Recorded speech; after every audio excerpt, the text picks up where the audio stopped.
ನಮಸ್ಕಾರ ವೀಕ್ಷಕರೇ. ಇವತ್ತು ನಾವು ಸಬ್ಬಕ್ಕಿಯಿಂದ ಒಂದೊಳ್ಳೆ ಬೆಳಗಿನ ತಿಂಡಿ ಅಥವಾ ಸಂಜೆ ಸ್ನ್ಯಾಕ್ ಸಬ್ಬಕ್ಕಿ ಕಿಚಡಿ ಹೇಗೆ ಮಾಡೋದು ಅಂತ ನೋಡೋಣ. ನಿಶ್ಶಕ್ತಿ, ಸುಸ್ತು ಅನ್ನೋರು, ಉಪವಾಸ ಮಾಡೋರು ಈ ರೀತಿ ಸಬ್ಬಕ್ಕಿಯಿಂದ ತಿಂಡಿ ಮಾಡಿ ತಿಂದರೆ ಇಡೀ ದಿನ ಆ್ಯಕ್ಟಿವ್ ಆಗಿರ್ತಾರೆ.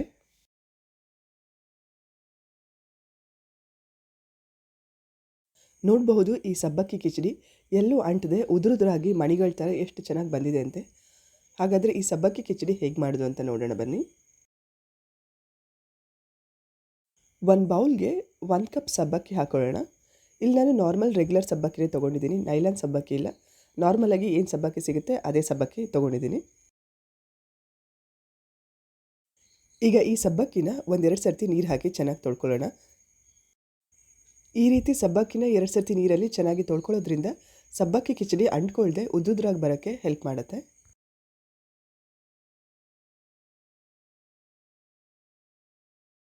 ಸಬ್ಬಕ್ಕಿಲಿರೋ ಡೈಟ್ರಿ ಫೈಬರ್ ಡೈಜೆಷನ್ಗೆ ಅಥವಾ ಕಾನ್ಸ್ಟಿಪೇಷನ್ಗೆ ಹೆಲ್ಪ್ ಮಾಡುತ್ತೆ.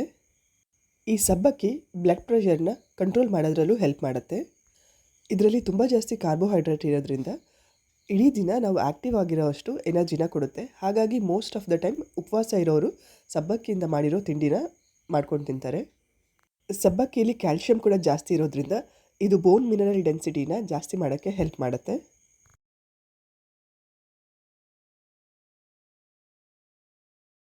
ಈ ಸಬ್ಬಕ್ಕಿ ಕಿಚಡಿಗೆ ನೀರಿನ ಮೆಜರ್ಮೆಂಟ್ ತುಂಬ ಇಂಪಾರ್ಟೆಂಟ್.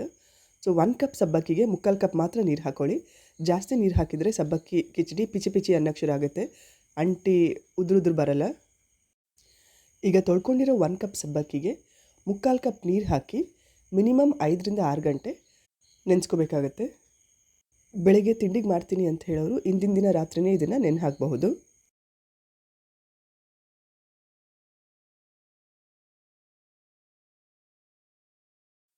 ಒಂದು ಸ್ವಲ್ಪ ಸಿಪ್ಪೆ ತೆಗೆದಿರೋ ಕಡಲೆ ಬೀಜ ತೊಗೊಂಡಿದ್ದೀನಿ.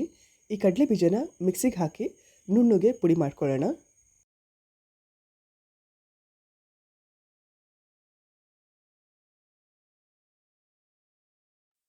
ನೋಡಬಹುದು ಕಡಲೆ ಬೀಜ ಇಷ್ಟು ಫೈನಾಗಿ ಪೌಡ್ರ್ ಮಾಡಿಕೊಂಡ್ರೆ ಆಯಿತು.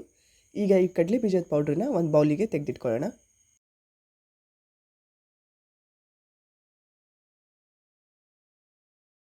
ನಾನಿಲ್ಲಿ ಸಬ್ಬಕ್ಕಿ ಕಿಚಡಿ ಮಾಡೋಕ್ಕೆ ಹಿಂದಿನ ರಾತ್ರಿನೇ ಸಬ್ಬಕ್ಕಿ ನೆನೆಸಿದ್ದೆ. ನೋಡಬಹುದು ಎಷ್ಟು ಉದುರುದ್ರಾಗಿದೆ ಅಂಥೇಳಿ, ಒಂದಕ್ಕೊಂದು ಅಂಟ್ಕೋತಿಲ್ಲ, ಮುತ್ತಿನ ಮಣಿಗಳ ಥರ ಎಷ್ಟು ಚೆನ್ನಾಗಿ ಕಾಣಿಸ್ತಿದೆ ಅಂಥೇಳಿ.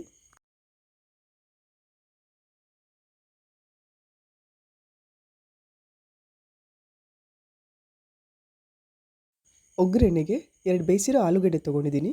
ಈಗ ಇದನ್ನು ಸಣ್ಣ ಸಣ್ಣದಾಗಿ ಕಟ್ ಮಾಡ್ಕೊಳ್ಳೋಣ.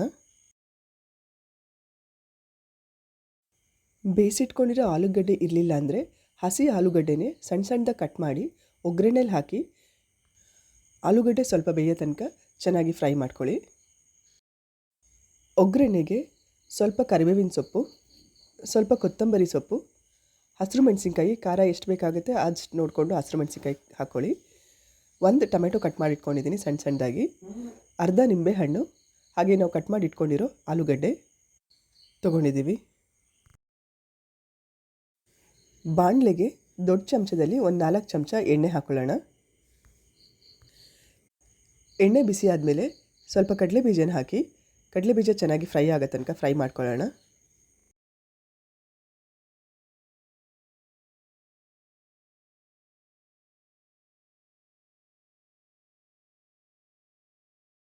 ಫ್ರೈ ಆಗಿರೋ ಕಡಲೆ ಬೀಜನೆಲ್ಲ ಒಂದು ಬೌಲಿಗೆ ತೆಗೆದು ಇಟ್ಕೊಳ್ಳೋಣ. ಒಗ್ಗರಣೆಗೆ ಅದೇ ಬಾಣಲಿಗೆ 1 ಚಮಚ ಜೀರಿಗೆ, ನಾವು ಕಟ್ ಮಾಡಿ ಇಟ್ಕೊಂಡಿರೋ ಹಸಿರು ಮೆಣಸಿನ್ಕಾಯಿ, ಸ್ವಲ್ಪ ಕರಿಬೇವಿನ ಸೊಪ್ಪು ಹಾಕಿ 1 ನಿಮಿಷ ಚೆನ್ನಾಗಿ ಫ್ರೈ ಮಾಡ್ಕೊಳ್ಳೋಣ. ನಾನಿಲ್ಲಿ ಹಸಿರು ಮೆಣಸಿನ್ಕಾಯಿನ ಉದ್ದಕ್ಕೆ ಸೀಳು ಹಾಕ್ಕೊಂಡಿದ್ದೀನಿ. ಸೊ ಮಕ್ಕಳಿಗೆಲ್ಲ ಕೊಡುವಾಗ ತೆಗೆದು ಕೊಡೋಕ್ಕೆ ಈಸಿ ಆಗುತ್ತೆ ಅಂತ ಹೇಳಿ. ಖಾರ ಜಾಸ್ತಿ ಇಷ್ಟಪಡೋರು ಹಸಿರು ಮೆಣಸಿನ್ಕಾಯಿನ ಸಣ್ಣ ಸಣ್ಣ ಕಟ್ ಮಾಡಿ ಹಾಕೋಬಹುದು, ತಿನ್ನುವಾಗ ಬಾಯಿಗೆ ಸಿಗೋ ಥರ.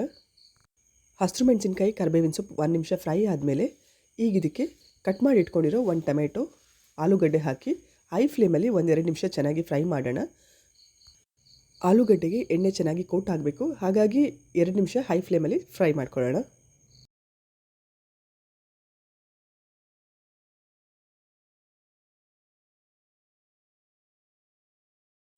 ಆಲೂಗಡ್ಡೆ 2 ನಿಮಿಷ ಫ್ರೈ ಆದಮೇಲೆ ಫ್ಲೇಮ್ನ ಲೋವಲ್ಲಿಟ್ಟು ಈಗ ಇದಕ್ಕೆ ನಾವು ನೆನೆಸಿಟ್ಕೊಂಡಿರೋ ಸಬ್ಬಕ್ಕಿ ಹಾಕೊಳ್ಳೋಣ.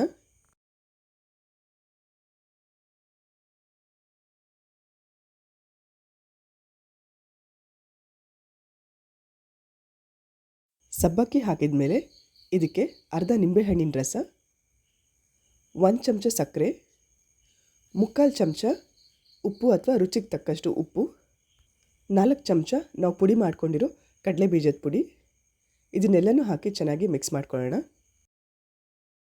ನಿಮಗೆ ಬೇಕು ಅಂದರೆ ಈರುಳ್ಳಿನ ಸಣ್ಣ ಸಣ್ಣದಾಗಿ ಕಟ್ ಮಾಡಿ ಹಾಕೋಬಹುದು. ಕ್ಯಾರೆಟ್, ಕ್ಯಾಪ್ಸಿಕಮ್ ಯಾವುದೇ ತರಕಾರಿ ಕೂಡ ಹಾಕೋಬಹುದು. ನಾನಿಲ್ಲಿ ಉಪವಾಸಕ್ಕೆ ಮಾಡೋ ಹಾಗೆ ಈರುಳ್ಳಿ ಯೂಸ್ ಮಾಡ್ತಾಯಿದ್ದೀನಿ. ನಿಮ್ಗೆ ಏನು ಬೇಕಾದರೂ ಆ ತರಕಾರಿ ಹಾಕ್ಕೊಂಡು ಮಾಡ್ಕೋಬಹುದು. ನಾನ್ ಸ್ಟಿಕ್ ಬಾಣಲಿ ತೊಗೊಂಡ್ರೆ ಸಬ್ಬಕ್ಕಿ ಎಲ್ಲ ಬಾಣಲಿಗೆ ಅಂಟ್ಕೊಳ್ಳಲ್ಲ. ಅದೇ ಬೇರೆ ಐರನ್ ಅಥವಾ ಬೇರೆ ಬಾಣಲಿ ತೊಗೊಂಡ್ರೆ ಸಬ್ಬಕ್ಕಿ ಎಲ್ಲ ಸ್ವಲ್ಪ ಬಾಣಲಿಗೆ ಅಂಟ್ಕೊಂಡಿರುತ್ತೆ. ಸ್ಟಾರ್ಟಿಂಗಲ್ಲಿ ಹಾಗಾಗಿರುತ್ತೆ, ಆಮೇಲೆ ಕಿಚಡಿ ತಣ್ಣಗಾದ್ಮೇಲೆ ಬಾಣಲಿಂದ ಈಸಿಯಾಗಿ ಬರುತ್ತೆ.